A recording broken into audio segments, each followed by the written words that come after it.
Ο νέος πολυχώρος πολιτισμού και τέχνης στη Ρεώ, στον πεζόδρομο της Διονυσίου Αεροπαγήτου, δίνει πνοή στα έργα της αρχαίας ελληνικής τέχνης με τις γλυπτές δημιουργίες της Βασιλικής Θεοδωρακίδη Μαμονά.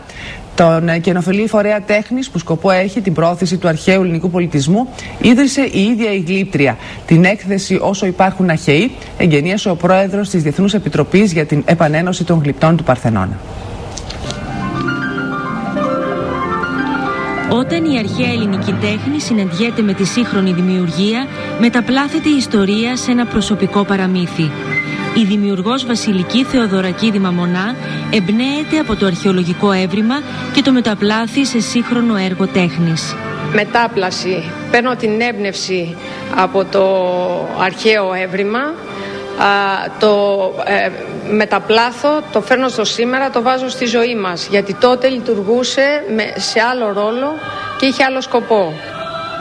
Στο νέο πολυχώρο πολιτισμού και τέχνης στη Ρεώ, στη Διονυσίου Αεροπαγήτου, η έκθεση της Βασιλικής «Όσο υπάρχουν αρχαίοι» μεταφέρει τον επισκέπτη σε έναν κόσμο όπου ζωντανεύει η ιστορία, από την ελληνική αρχαιότητα έως το Βυζάντιο. Ο σκοπός είναι η προώθηση του ελληνικού πολιτισμού, είναι να δούμε πώς συνέπραξε καθοριστικά στο παγκόσμιο πολιτιστικό γίγνεσθε, στο να παρουσιάζουμε σε κατάλληλα διαμορφωμένους χώρους, πολυχώρους πολιτισμού, συλλογές που είναι εμπνευσμένες από τον αρχαίο ελληνικό πολιτισμό. Δημιουργός του κοινοφελούς φορέα Θηρεώς, η Βασιλική αφιέρωσε την έκθεση στη Διεθνή Επιτροπή για την Επανένωση των Γλυπτών του Παρθενώνα. Την ημέρα των εγγενείων, από τον πρόεδρο της Επιτροπής David Hill, ακολούθησε συναυλία του Δημήτρη Παπαδημητρίου στο Ηρώδειο, όπου το συμφωνικό του έργο μετατράπηκε σε έργο σύνθεσης των τεχνών μέσω μιας ιδέας που είχε η Βασιλική.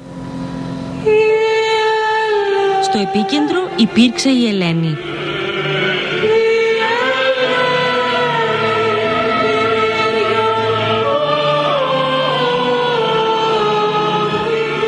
Ουσιαστικά έχουμε τα στοιχεία σύμβολα, διότι το σύμβολο του έρωτα εκφράζεται με το γλυπτό, με το κόσμο της Ελένης.